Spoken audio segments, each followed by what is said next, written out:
Selamat datang ke kem latihan kita. Hari ini, kita akan mula membina satu rakan sepasukan yang, memang berkuasa. Agent AI. Jadi, lupakan sekejap pasal pembantu biasa sebab apa yang kita nak bina ni adalah seorang juara.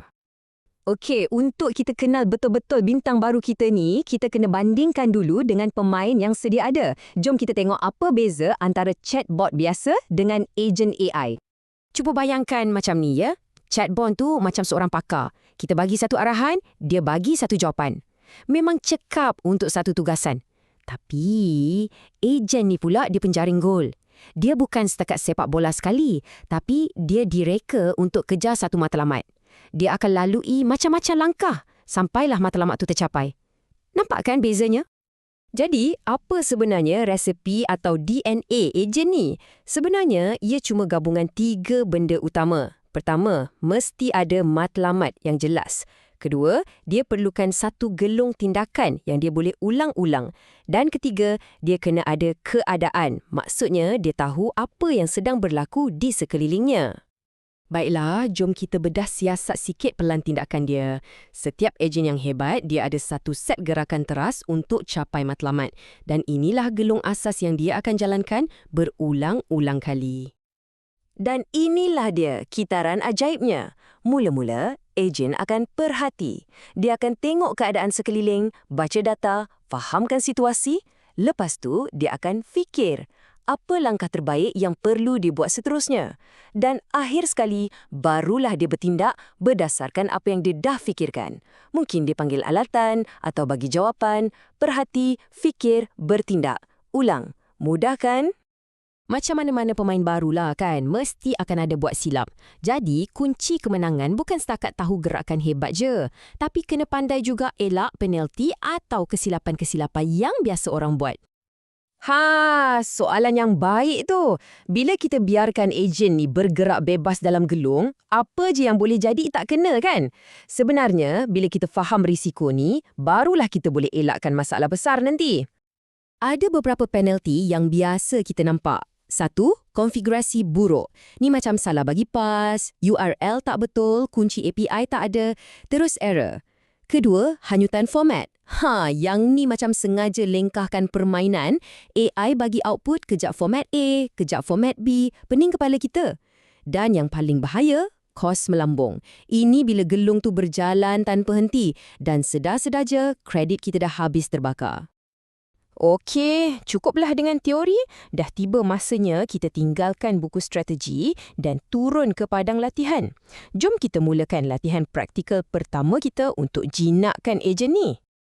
Okey, ni alatan yang kita akan guna untuk latihan ni.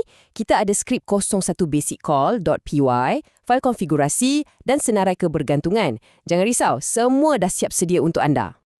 Perkara pertama sekali, kita kena sediakan padang kita. Cari fail yang nama dia nv.example.module1 dan tukar nama dia jadi .nv. Fail inilah tempat kita simpan semua benda rahsia macam kunci API.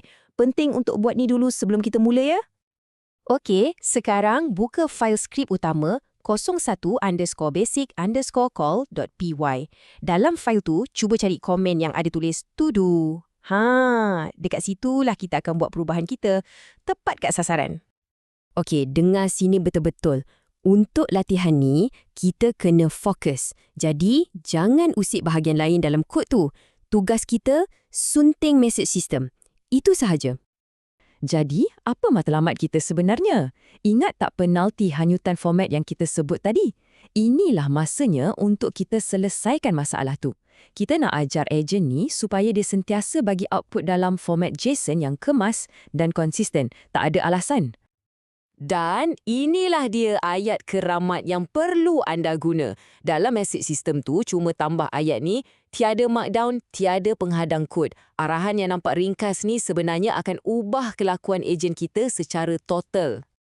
Macam mana nak tahu kita dah berjaya? Senang je. Lepas buat perubahan tu, cuba jalankan skrip. Kalau anda dapat output JSON yang elok dan tak ada error, sebanyak 3 kali berturut-turut, maknanya anda dah lolos. Latihan selesai. Latihan asas tadi tu, itu baru langkah pertama. Perjalanan kita masih panjang. Matlamat utama kita adalah untuk bina satu ejen bertaraf juara yang bukan sahaja hebat tapi juga selamat dan berkesan. Dan inilah rupa ejen kita bila dah jadi pro nanti. Kita akan lengkapkan dia dengan enjin yang lebih mantap, alatan untuk berinteraksi dengan dunia luar, kawalan gelung untuk elak kos melambung, memori jangka panjang supaya dia boleh belajar dari pengalaman, dan dasar yang kukuh supaya dia boleh buat keputusan yang lebih bijak. Tapi relax, kita takkan terus terjun ke laut dalam. Macam mana pakar sekalipun, semua bermula dari asas. Kita akan bina ejen juara kita ni sikit demi sikit, satu kemahiran pada satu masa. Sama macam dalam kem latihan ni. Okey, sekarang asasnya dah ada pada anda. Ejen anda dah sedia untuk menjaringkan gol pertamanya. Persoalannya sekarang, dengan pemain bintang yang ada dalam pasukan anda ni, apa yang akan anda bina? Gol apa yang anda nak dijaringkan?